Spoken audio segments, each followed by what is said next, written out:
All right. Welcome, everyone. It is Frances James, the host for the Minneapolis Poetry Sanctuaries open mic, and tonight is Valentine's themed. The poems don't have to be Valentine's themed, they can, whatever. It's going to be a great night. We've got some new poets, we've got some returning poets. I am very, very excited. So I hope all of you are having a great day, great evening, and that you can just relax and have fun with us. We're going to get started. And Howard, will you tell us about yourself? And yeah, we look forward to your poems. Well, my name is Howard Lieberman, and I live in the comfortably Republican town of Stillwater, Minnesota, home of Michelle Bachmann. You may have heard of her, one of our more stellar notables. I have been a poet since elementary school. I'm also a performer. I majored in many things, one of which was theater and performance and directing. Today I spend about half my time writing and the other half storytelling. And I'm on the board of the National Storytelling Network. And I tend to do a style of what appears to be improvised storytelling, which is, here's a secret, it's far less improvised than I pretend that it is. And I like being in front of people. And the poem, and I'm going to have to sneak out a little bit early, very early, because I had made a commitment to something else. And I truly am ADD and am challenged in many ways. And one of those challenges I double booked. So I'm going to jump on and probably jump off relatively quickly. And the first, and maybe the only poem I do, is it's a little bit naughty. And if anybody out there is troubled by something that's a little bit naughty, it's not graphic. And if you've seen me on stage doing storytelling, you might think, oh, Howard's going to be graphic. I will not be graphic. I will be titillating. How's that? And this is a poem that I read and performed. I didn't have to read it then. I could actually still remember what it was by heart. At the very first erotic poetry slam in the Twin Cities at Karen's in downtown Minneapolis. And I won with this poem. So it may be, you'll get a sense of how long ago I wrote it because I didn't bother changing the age. And it's called Being Undressed by You. I hate reading. I like it when you undress me. The sound of your cold fingers gripping my cotton V-neck t-shirt is like very soft thunder clapping on an unusually warm spring night, with the smell of new blossoms still lingering as the slightly sweaty fabric rustles up along graying chest hairs. My nipples get pouty, waiting for their turn to be touched. They never really believe that patience is a virtue. I would gladly pull down the white cotton calvins that protect my intimate parts from premature exposure to the elements. Do I look just a bit clownish as my small, pushy bulge leaps out wearing a funny colored hat? But the feel of your hands riding the ebbs and flows of my 49 years start my calves muscle twittering, like they did at the end of an 8-mile run, back when I used to do such things. And I'm glad I waited. The places you teasingly refuse to touch begin to hum, sing an ancient Gregorian chant, until I look down at my black calf-length dress socks, still in full salute, almost to my knees. Suddenly, I'm little more than an aging S&M role model who's forgotten the rest of his gear. And that one, the slam, you might not have. Good. And I think I'll read one more because it's sort of a little closer to who I am today because I'm in my 70s. So there you go. I've written several poems um, in to honor migraine headaches, which I tend to get on a regular basis. One of which inspired this poem this week. It's called "Migraines Just Don't Get It." A migraine stopped by for a visit at a most inopportune time. It came with colors and lines, hoping to make a favorable impression just this once. Make friends with the temple in which it snuggles, unaware of the struggle I face each time it stops by with no malevolent intent. Disregarding my whispered cry, but migraines don't listen. I'm willing to coexist with this stealth demon, with plausibly goodwill and joyful color. But I channel Nancy Reagan and say, no, just say no.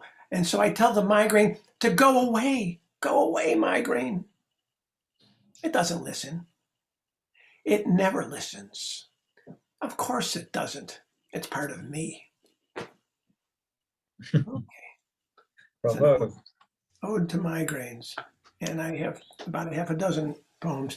Anyway, that's as much time as I think I feel like I should take since I'm leaving quickly. You have more time. Oh, I do? Well, oh, gee. Read another one. Go ahead. I wasn't prepared for that, but I have tons. It's up to you, but you're I like totally reading. welcome to. Okay, here's one that's in my writers group. They caused some controversy, and I like controversy. It's called Gods by the Pool. As a devout agnostic, I don't see a supreme being around every corner, encouraging one team to hold sway over the others less connected to the hotline. Yet I imagine with the best. I see scantily clad gods lounging by a glistening pool of pristine water, sipping alcohol-laced nectar, amused by devoutly religious folk, giggling in a most ungodlike manner about pathetic pietists who kill while chanting names of deities more human than godly, and wouldn't know alcohol-laced nectar from a bottle of Bud. It's odd to see gods giggle and jiggle and at mortal weakness, but when you're a god, what else is there to do except drink by the pool, pondering when gods lost control of humanity, allowed venality, narrow-mindedness, and empty virtue to take center stage. I imagine these besotted gods glomming onto fresh lobster, floating by glistening with butter, laced with garlic and spice, betting on who will win the morality games, playing out an obscene grandiosity on their beloved planet Earth. It's okay for gods to gamble like the mortals they disdain. They created winners and losers. Do they wonder why so many lose and so few win as they grab more lobster and fancy alcoholic beverages before raining pandemic down upon their disappointing rabble, profoundly pontificating on God knows what? So, thank you for tolerating me and being here and then jumping off. And to the extent you were offended by my pouty nipples, well, I'll remember you later tonight. Well, that will help because I use that anatomy in my poem too. So. Oh, I have to. Are you next? I want to hear this. Well, thank you so much, Howard. The first poem was just perfect for tonight, and it's just a treat to have you and to hear your poems. So you're welcome to hang out if you're up to it and you're able. Sandy, tell us about yourself. Welcome. Happy to have you. Oh, I'm thrilled to be here. I thank you for you doing this, Frances. It's great. This is the first time I've been here. Well, I live in Minneapolis, and I've been writing poetry since the 80s. It's not my profession, but it's been an avocation that really has meant so much to me. My career was in social service and social justice programs, And I've been retired for quite a while now. I have a family and 3 sons, all here except one in Hawaii, and a couple of grandchildren. So I think I started writing when I was sort of connected to the Loft. I just felt I had to get going. And the Loft Literary Center here is what really got me going. And I went into a 2-year program with them, which was sort of their cheap version of an MFA. And I've been with that group now for 10 years. We have a group of 11 have been meeting twice a month, and some other poetry groups. So I think that keeps me going because I get a little slothful, and I'm ADD too, Howard. So sometimes I should be writing and I'm not, but that's, I guess, about me. So I was going to read a couple of poems. The first one is from a book called Ode to Beautiful. It's a chapbook of mine that was published in 2016. It's with Finishing Line Press. So it's on Amazon still. I'm interested. Anyway, it's kind of looking back on early love, I guess. It's called Blessings. 1. I get a letter from an old lover as the crabapple trees bloom, more dazzling this spring than I can remember. The new leaves glisten after last night's rain, the air seasoned with morning. I think how idle I was in my youth, not concerned for what time would do, all the petals full blossomed, enduring. 2. It's hard not to be aware of desire, even if it should leave the body, yet it will never leave the heart, or if the heart, never the memory. Today I'm thinking about it, the muscles that tensed and held on, to turn flank to flank, feel nipples flare and fine hairs rise to the hum like a tuning fork. The subtle music of sound vibrating to the breath of the other. I'm thinking about this. 3. I remember a night flight to Puerto Rico where middle-aged men began to swarm, bringing me perfume and invitations to their high rooms. To have such power one hasn't earned on one's own is to be so surprised, so very alone. Jose was the bellboy about my age with a smile and tropical blue eyes like the nearby sea, and he had fine-tuned muscles and English enough to help me try to put soul and passion together. I was after the wings of desire, the spirit of fire, the casting of flesh into love. But I got only to the edge of my desire, body to body touching, the surf smoothing the friction of skin on skin. 4. Here in the snow of the falling blossoms, I think of them as blessings. When the French say blessure, they mean wounds, and I follow that thought, while the trees keep dropping their petals, and I continue to catch and to hold them. So there you are, Howard. Not quite as intimate as yours, but okay. My second poem is a turn. It's a love poem, but it's to the birth of my sons. I grew up in New Jersey, so I was near the shore. So I have a lot of watery poems.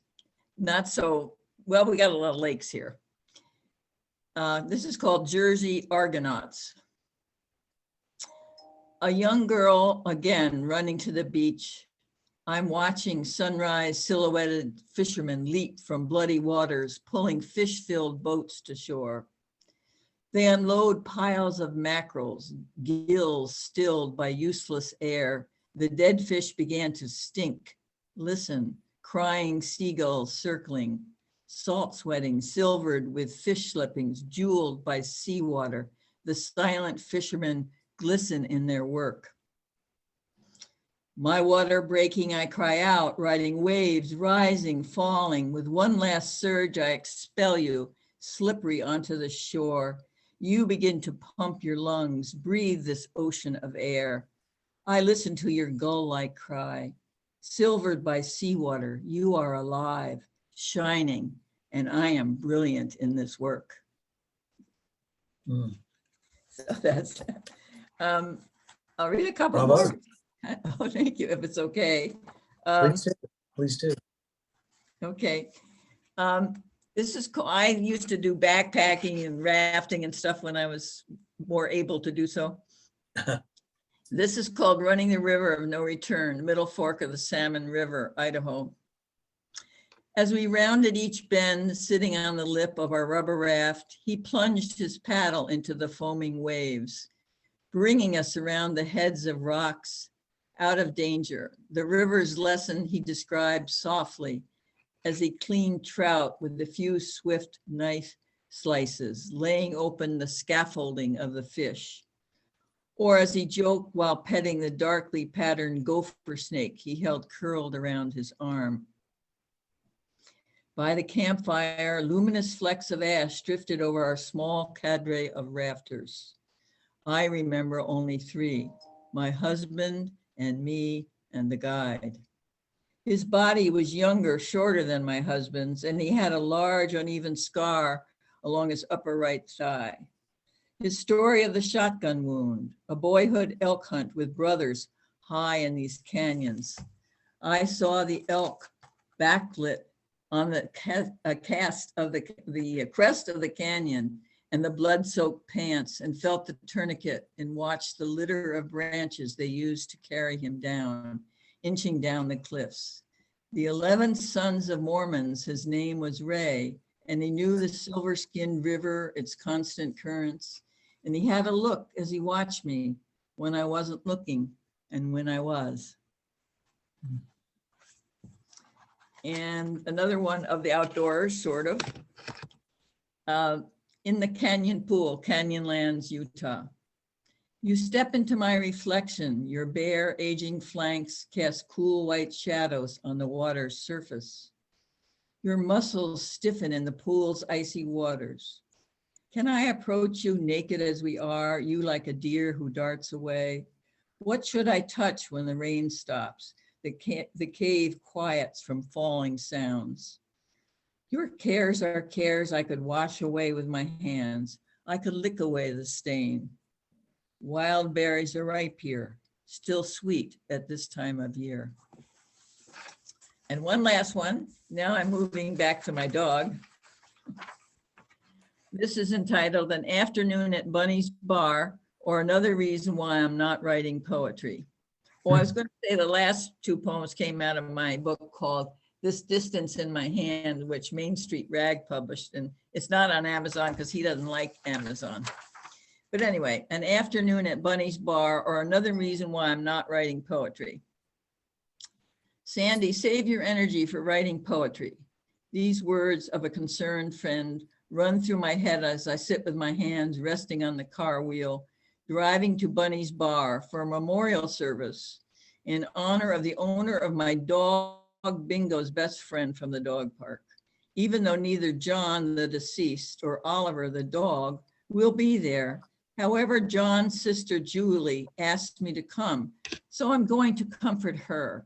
And sure enough, her face brightens as I walk into the wood-paneled bar room, belatedly into a horde of gray-haired, Nike-shod men and women. Julie spots me as I shoulder past elbow-bent, beer-drinking, fish-stick-consuming folks clustered at the high-top tables. Eventually, mic in hand, Julie welcomes everyone to John's favorite watering hole, and we hear from his friends about his athletic and drinking feats. But Julie says she's mostly choked up because not only are these folks here from John's grammar school days, but even folks from the dog park are here. I ponder this as I slip out the heavy door beyond the outrages of the day, the worries about shrinking retirement funds, if not the specter of the party my family will throw for me in the who knows how distant future. Frankly, I feel rather content. Poetry or not, I have friends, my dog has friends, a very good way to be artful in old age. Thanks. That's Wonderful. it. Thank you. Thank you so much, Sandy. That was wonderful. I especially love the one. Was that about your child or your grandchild at the beach? Oh, that was me. It was actually my oldest son, David, in that That was poem about lovely. birth. Yeah. That was lovely. He was my firstborn, so that was Oh, the most, they're all miraculous, but you know, the first is always the most. Sure.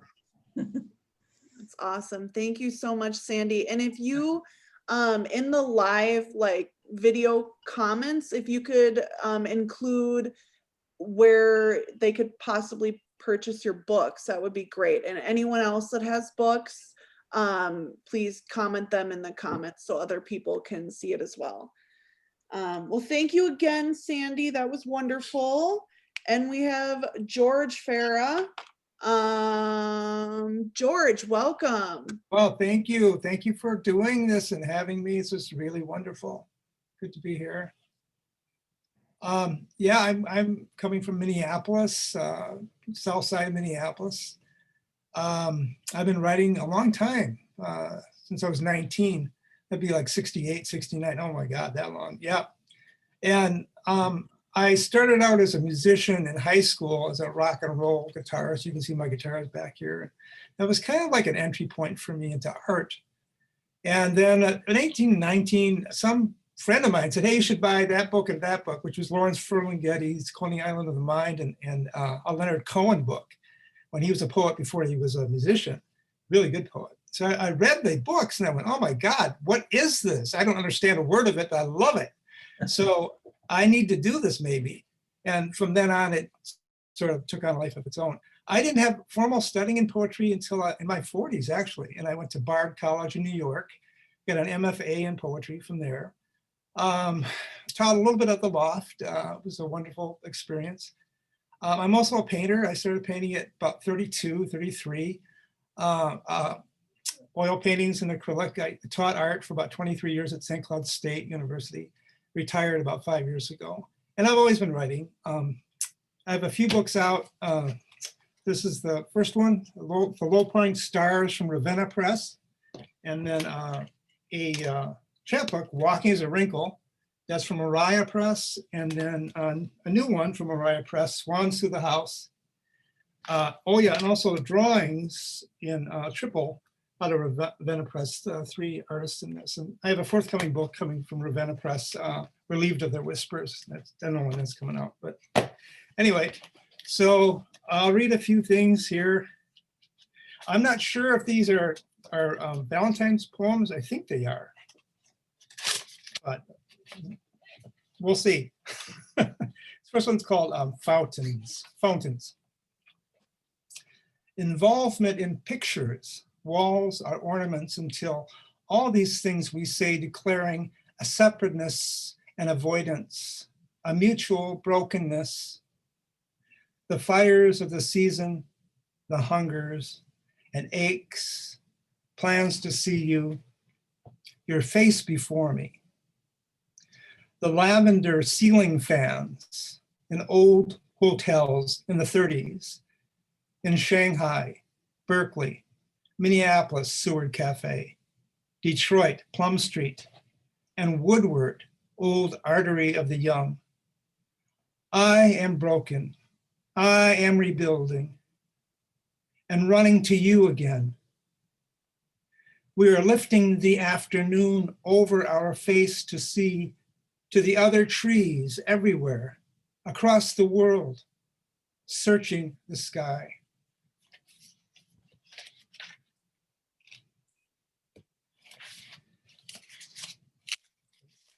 This is called Ocean Path.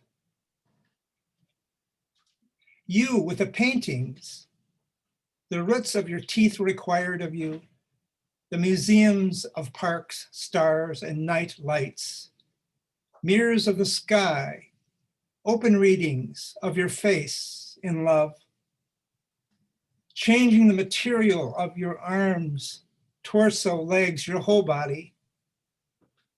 Here and there, the earth is breaking. Everywhere is green or brown. Rivers are full of moons, cats full of hills. An afternoon is a bird of shaky blue-green. Sweets deep in the glass of beer. Hurry, be done with it. Squeeze what's left into the days. The path of thorough branches, armor for oceans hiding inside a tea bag. An empty, great, beautiful tree.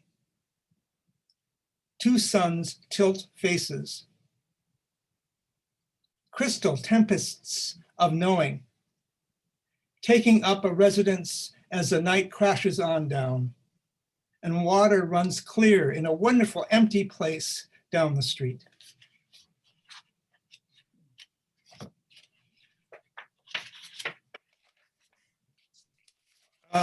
See, I've got one more out of this. This is from the Low Pouring Stars. So, okay, where is this? Okay, this is called Ash. Okay, 1. Born to the baths we need, of course. Turning to the north, math. Granaries, grannies. Are the young, the south. I am omnipresent, add. Withholding humiliation from community ears. When I came to you in the forest, being lost in the ash storm, from the long legs I inherited, the wonderful unmythologized otter ground and the moon trees, net of faces I remember. The whole year bright with Bach and Faust's arrival. A smooth girl consumed with guilt, behemoth of sand, the sweet corner of her lip, the volumes of night written again and again in her. Sometimes by the front porch or the seaside where I had rarely been, an attachment travels by air and memory, by direction of heart and whim, by echoes of desire and life, by sometimes the seaside where a farm loiters one last time and nothing can break it. I wait for you to come again, a fool filling up his time. A heart hungry for merely the sunlight, your conversation. Open pores, filling with your loving mind, like breathing, unthinking, unending, delicious. Very good, bravo. Thank you. And one last small one. This is kind of an older poem. Yeah. If that's okay. Yeah. It doesn't have a title. Okay. Is the dog okay? Yeah. Okay. I don't know what her deal is. Okay. Here we go. Okay. Want you, I wanted to, I, whether went or found, grass thin, grass deep in, whimper house to heart, whimper spine to speak, we speak, a planned difference given, each pull sprung to skin, to chance, to stir. That's it. Thank you, guys. Thank you so, so much, George. I really, really enjoyed your poems, and I'm really glad that you could join us tonight. And I hope that you'll come again. Maybe you'll have to do a song for us sometime, because got some really cool looking guitars back there. Thank you. Thank you. All right, so up next we have Charlie Curry. Welcome. Yep, thank you very much. Sandy, in the early 70s, Bunnies did lingerie shows, and I was dragged there at one point by some of my colleagues. So it was, the guy that did it was always admiring the shoes of the people on stage. So thanks for the memory. I've been doing poetry since, well, actually, you know, I did find some stuff from early college. It will never see the light of day. And I did start, I was a minister in charge of of what we called a district. And I was responsible for a newsletter, and I decided I was going to do a poem for every month that we did the newsletter. I wouldn't share those very widely. They're as widely distributed as they're ever going to be. And my wife, my daughter, my mother, and my sister basically told me that I'd better take a class around the year 2000. So I got some serious stuff. For about 15 years, I was working with a little group. We called ourselves the Nerve Poets. Our instructor and mentor was is Juliet Patterson. You may know her.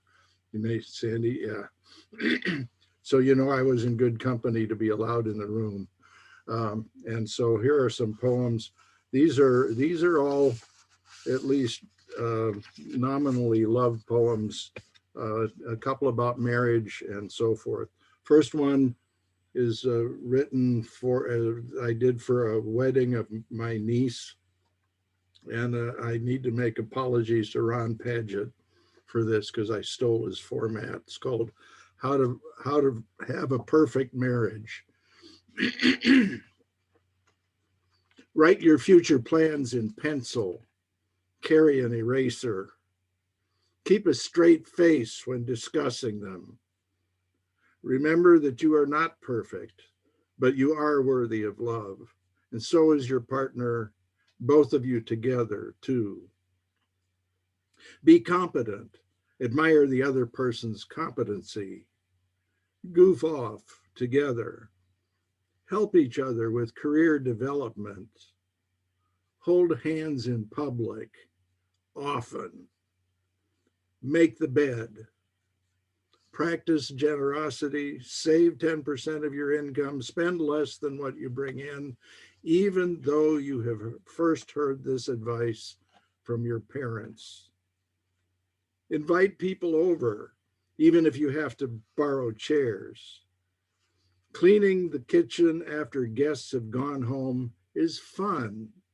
Keep telling yourselves this until you believe it. Read poems to each other when you are alone. Shakespeare will do. So will Elizabeth Barrett Browning or Bill Holm. John Donne gives some people the vapors if you read it aloud in public. Be sure to include John Donne. Befriend each other every day. Wash your own socks. Stay away from bad restaurants. Explore side roads now and then, even when you are in a hurry. Live in the city, walk in the country. Rub each other's feet. Travel just to learn. Now and then join others for a spiritual purpose, just to remind yourselves that community is important. The people that you see before you today are community. They are blessing you, even now. Now and then squabble, but only about stuff that matters. And don't let the squabbles last long. Live in a diverse neighborhood, but lock your doors anyway. The divine is all around you all the time. Seek it out in the ordinary. When you notice it, say so. Take the bus to work. Do not leave your packages unattended. Do not accept packages from strangers. Report any suspicious activities. Put your own oxygen mask on first before assisting others. Share passwords only with each other. Be gracious in your online posts, real-time interfaces too. Celebrate your anniversaries as eagerly as you celebrate today. You've done well, dear ones. You've done well.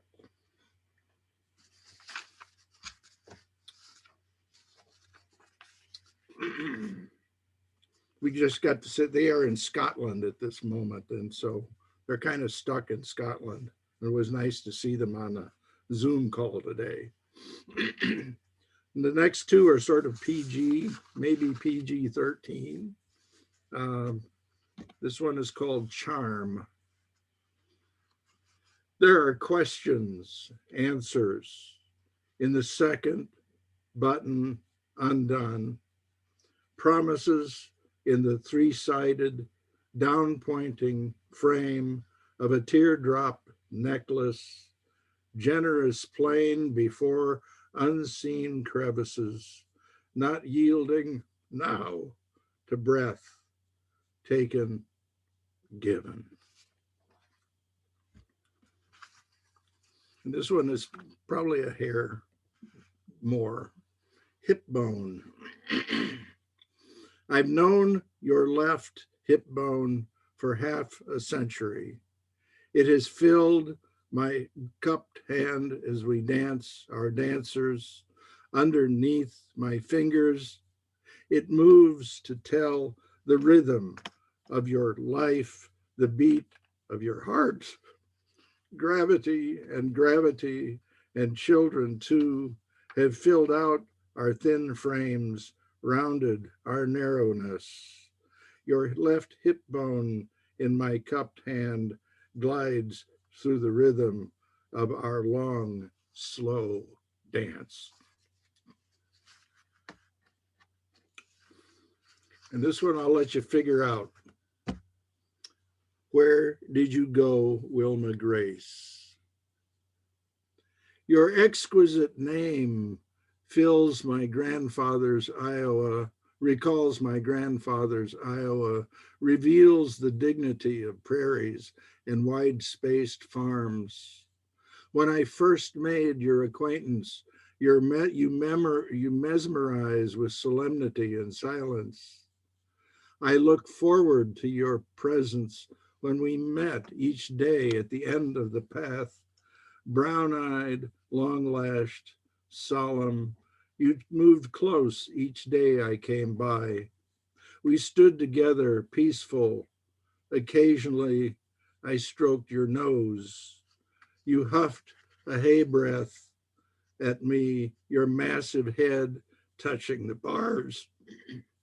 You wore the lone jersey, a regal light brown queen across from Holstein belted Dutch and the noble pink-eared Swiss brown, lined up side by side in their stalls, constrained to move only back and forth, unlike you, loose in your pen, with your own space and hayrack.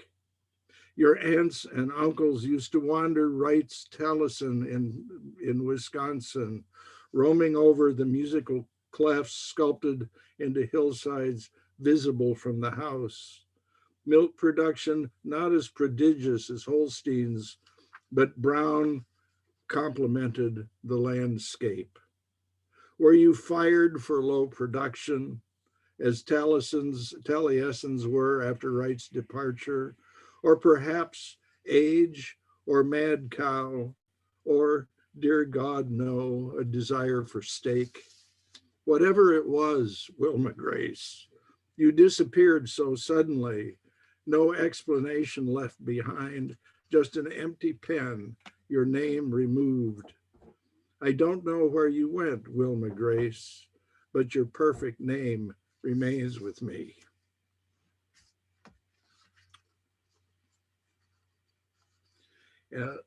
This one's called Watchdog, and this is the watchdog.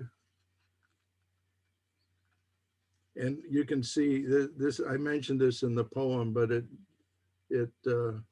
has a label on it. I think that's backwards to all of you, isn't it? Does it read forward? Anyway, it's called Watchdog.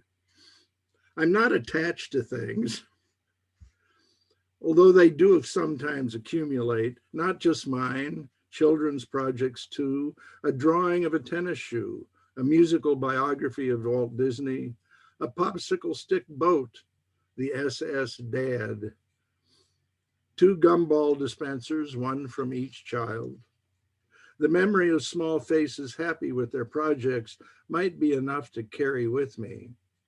But one thing I can't leave behind, a white plush dog with floppy ears, alert on my nightstand's back corner. It's been there for 30 some years, black button eyes always open, sitting at attention, red ribbon around its soft neck, lace-trimmed heart hanging from its mouth. My Valentine, it says. It was not a gift for that day. It was for my children, 2 and 6. Because I needed to stay in bed without being crawled on. A stuffed dog was just the thing to guard me from harm. Its place on a crowded nightstand, its gray dust patina resists attempts to tidy up. Are you done with that yet? My wife asks. Someday, maybe. When I stop seeing solemn-faced children holding it up, anxiety and love in their round, cold black eyes.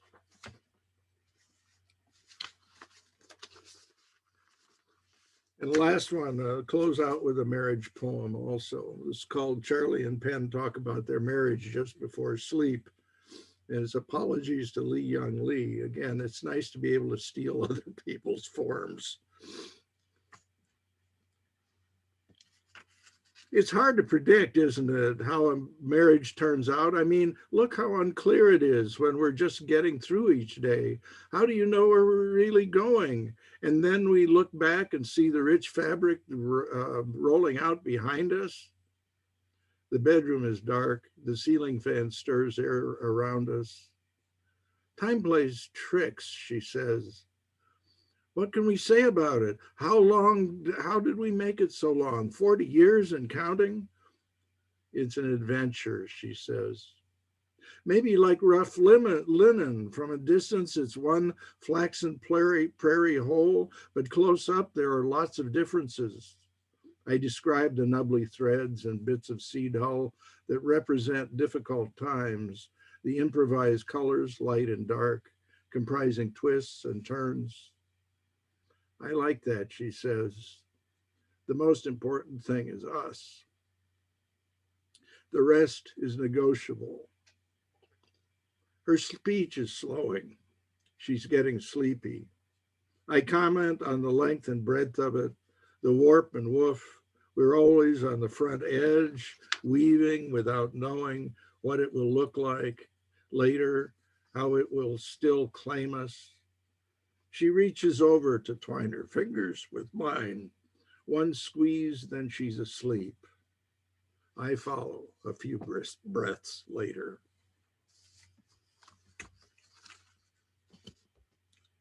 That's it. Thank you so much, Charlie. Just such heartfelt poems. Oh my gosh, each one of them. Thank you so much for sharing your heart with us. That was beautiful and just perfect for tonight. Up next, we have Joseph Lamm. I'm so excited to hear your poems and welcome.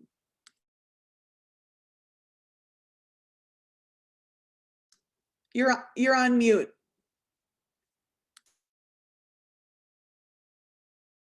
There we go. Forgive me. Yeah, technologically challenged.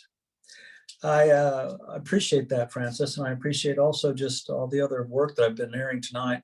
A couple of Charlie's poems just really moved me with that sense of, that's one of the things that I love about poetry, words. You know, all the arts can do it. You know, painting can do it, music can do it, poetry can do it, words. It can take you back to a time, or it can elevate your spirit really to a place where you're so thankful, and someone else has put it into words for you. And I really love that. So thank you, Charlie. And a lot of that really resonated with me because a year and a half ago I had strokes.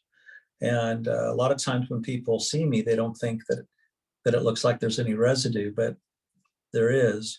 But one of the things that it's amazingly teaches you, whether you need it retaught or if it's just, probably just a reminder, a lot of things we all learned, like the old saying goes, we learned it in kindergarten.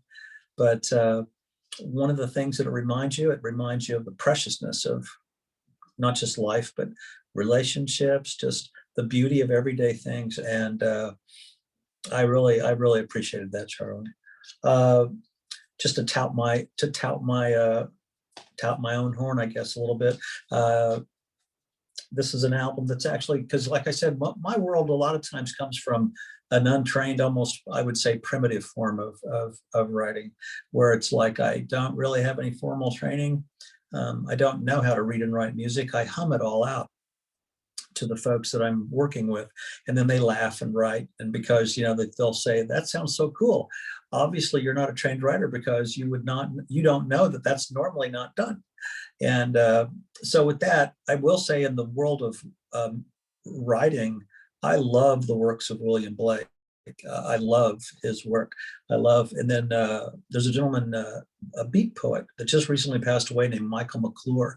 I don't know if anyone's familiar with him or his work, but Michael was a giant in the beat poet movement. He was a bit of he would do a lot of collaboration with a gentleman called Ray Manzarek, who was the keyboardist for The Doors. So he kind of came up with a lot of things like that. And I'm only saying that because he and I actually had started years back a project that both of us then, how life takes you.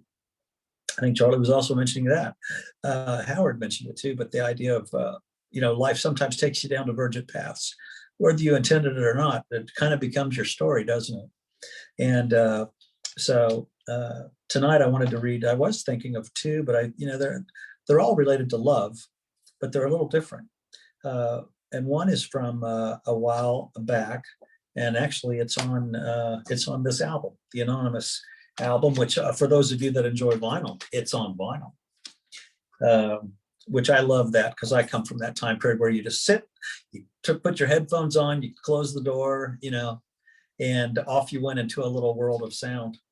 But the first, this one's called As One, with the idea, like I said, the theme of love. It actually uses an analogy of deja vu, and really, as we all know, deja vu is more of I've been here before, but in a way it's related to that. So it's called As One. Do you believe in deja vu, that you are me and I know you? On the day that we were born, little pieces of our hearts were torn. Angels carried us away until we met this present day. Now you've lived your life and I've lived mine, but our souls have loved another time. Relax, sit down, have a drink, free your mind so your heart can think. When you look my way, what do you see? When you look in a mirror, you're looking at me. When the pains of life have made you cry, though far away, I was at your side. So, do you believe in deja vu? That you know me and I know you? We are as one, though we're different pieces. We are undone till our souls come together. We are as one, though we're different pieces. We are as one, holding hands through the fire of life. Do you believe in the mystical dance, that we are born by more than circumstance? The pieces of our hearts that we've exchanged have always known each other's names. I look through you, you look through me. Some call it fate, some destiny. But do you believe in deja vu? That you are me and I am you? That was called As One. It's actually on like I said, it's on a current album called Anonymous. For those of you that like George with his guitars, I come from your same time period, man. So I resonate with what you were saying as well. I do have another one that is a little more what I was thinking of. This is related to actually my dear sister, Diane, who unfortunately is no longer with us. She's moved to another plane, and she was a wonderful lady. She spent her years as a missionary, just about the sweetest soul you'd ever meet. And it's amazing how it doesn't matter what we do in life, does it? All of us have those time periods of doubt and what am I here for? What am I doing? And my sister, Diane, who, like I said, with her heart and with her kindness and just beautiful soul, touched so many lives to enrich their life. She might not have been materially rich, but she was certainly a wealthy woman. And I have a song, I have a poem that after she passed away that I thought about her, and it's with her in mind, and it's called Eternal Wake. 1,000 suns dance over 1,000,000 dreams, imagining they are part of a story. Bending into the limitless sky, tranquility rests within the veil of their love. The voice of the one becomes the soul of the many, and the dreams of the many become the story of the one.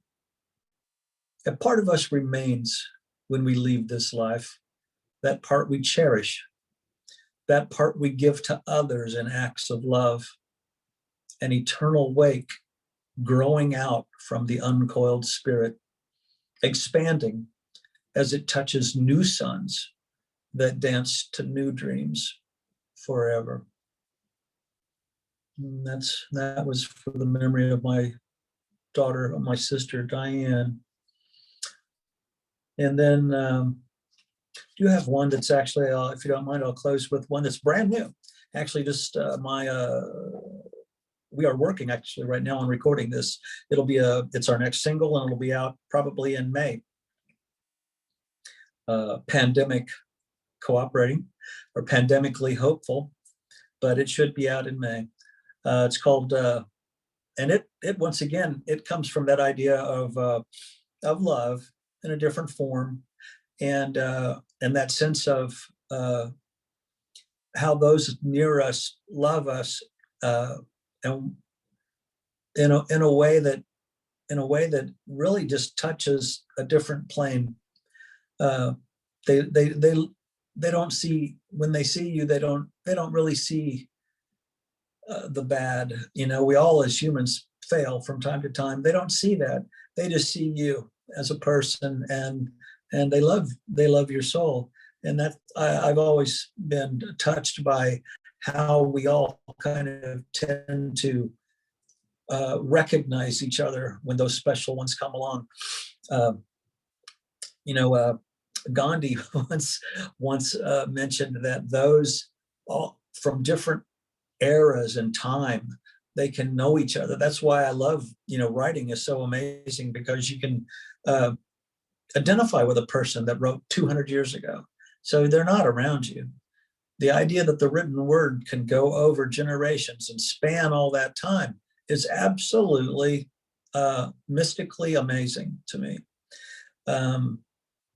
And he, one of the things Gandhi mentioned is actually that we all these souls, they know each other. They, like a horse knows the scent, like you would know the scent of something, and that you recognize other souls from different time periods, and that's why they can touch you. So you read something from 200, 300 years ago that someone wrote, take for instance, William Blake, and he had no idea that he was talking to me, but he is. 250 years later, he's talking to me. And that's a magical thing. Anyway, with that in mind, this is more about painting. Very dear friend of mine is a very accomplished painter. She has an exhibition. Her name is Carolyn Springer. She has an exhibition that's coming out in October of this year. And the theme behind it is something called the forgiving sea, with the idea that the sea washes over you. You put you think of your things that might be troubling you in your soul or in a relationship. It's a beautiful, beautiful, wondrous idea.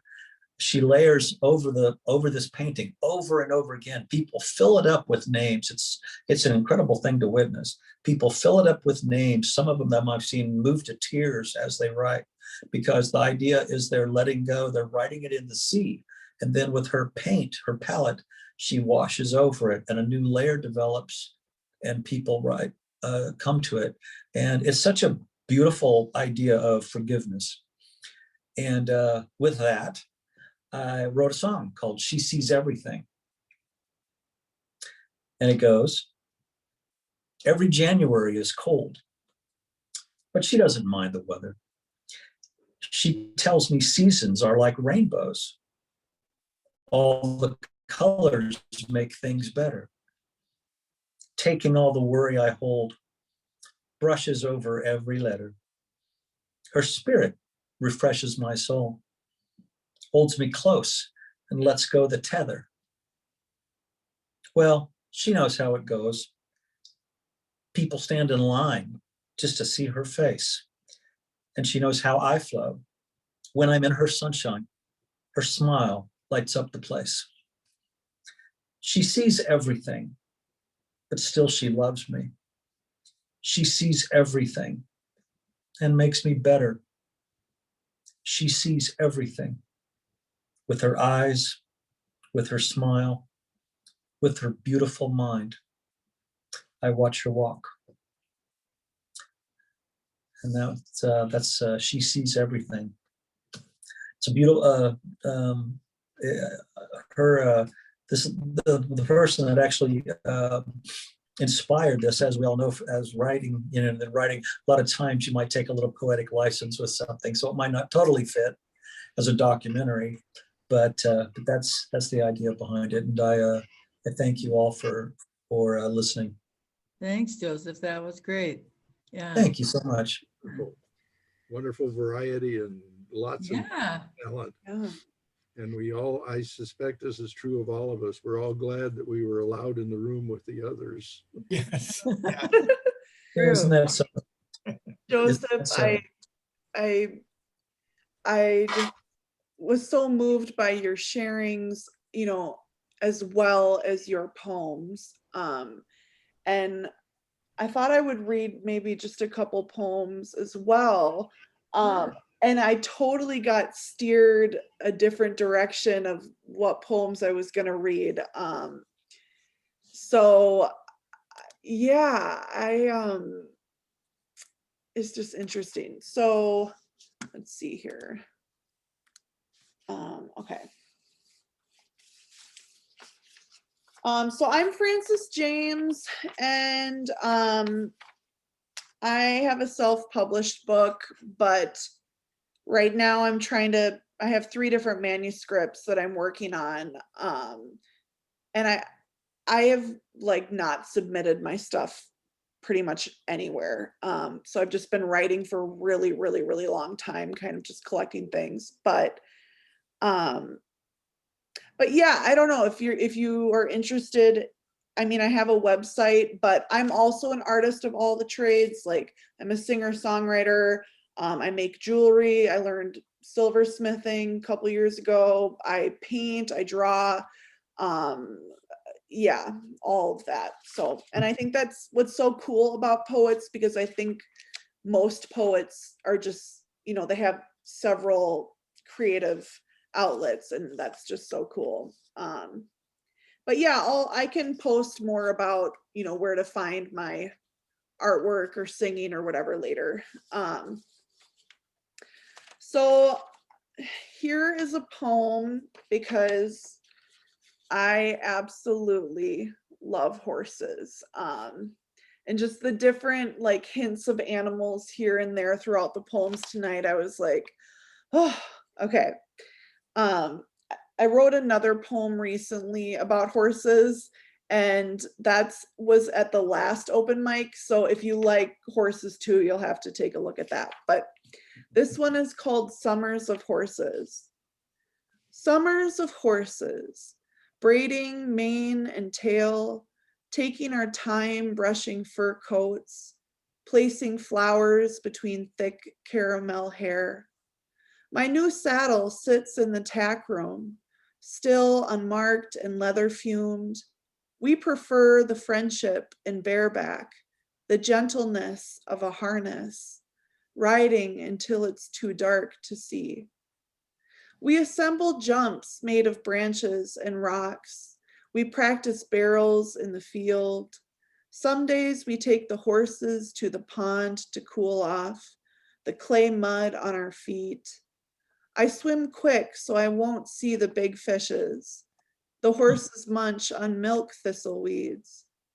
The mountains always rest at our side, traveling the dirt road to the general store. We fill paper bags with chewy treats, scan the VHSs for a movie to rent, though we always watch Mysteries Unexplained. Here is where my heart is. No sense or need of time. Sipping water from the hose beside the barn, checking the chicken coop for eggy bounty, looking between hay bales for playful kittens, feeding the horses carrots from the garden, eating snap peas by the bowl. It's easy to be happy where stillness hasn't heard of city noise. A single bird brings music through the trees. Seedlings and wild grass push through a bed of pine needles and fallen trunks. A bear crosses the man-made trails not far from the pasture. The cloudless nights of glowing stars. Let's see here. Okay, this one's called Two Blue Jays. I step outside into chilled autumn air. My heart sinks to the earth, synchronized with leaves departing their places among each other. Two blue jays perform a chase in front of me. One flies to a new branch, then the other follows. One finds a different tree, then the other comes to see. This interaction is the dance of life, a need for togetherness. I'm not sure these birds could understand what I'm feeling, or care or notice me at all. They are the center of each other's worlds, I, the outside observer. But after a few fly-arounds, the jays go their separate ways. And for a reason, I pray they will find their way back to each other. I walk a while in thoughtless silence, my mind between cloudy sky and tired heart. The outside crispness strengthens my breath. I return home and go inside. I forget about the blue jays and I focus on myself. I clean, I think about fall, I enjoy the present moment. Later, I remember I need to put more bird seed out. Feeding the local wildlife brings me great joy and pride. I don't deter the squirrels. I throw melon and apples for deer or raccoon or any critter. It's who I am now, cherishing the simple things with sober clarity, making space for gentle daily peace, being who I say I am, loving what I love. I hear a woodpecker as I hold a sack of mixed seed over the feeder. The woodpecker flies down into the nearby maple tree, scaring a family of jays into their wings. I remember the pair of blue jays from my walk earlier that day. I never really forgot. My hope remained. Are they together now and happily? I think I will read just one more. Let's see here. I'll read this one. Yeah, so those were kind of different kind of love poems, but this one's, I have a lot of heartbreak poems, but yeah, this one's called Taking Care of Me. I see your face in photos, and every single time I've loved you arrives in your smile. I don't know if it is brave to leave or cowardly. I can't tell if breaking ties is freeing or a strategy to forget what it means to be hurt by the person you love. I'm told it is human to hurt the people who mean most, but that way of living only feels like tolerating a kind of love that isn't satisfying. I wonder if love is always this turbulent, as I leave every comfort behind in the hopes of finding the love I need in myself. I'm fragile less and less. I'm learning. And taking care of me means letting go of you. Hmm. Thank you all so much. This night was even more wonderful than I knew it would be. And so I'm just so grateful to have you all here, and for the people that are watching, you're awesome. And yeah, so we have a YouTube channel, we have, you know, the Facebook page. On Wednesdays, I try to post a writing prompt so that we can kind of get to know each other, inspire each other. So I encourage you to check out the prompts and to participate if you can. But I hope everyone has a great rest of your evening. Happy Valentine's Day, and take care. You presented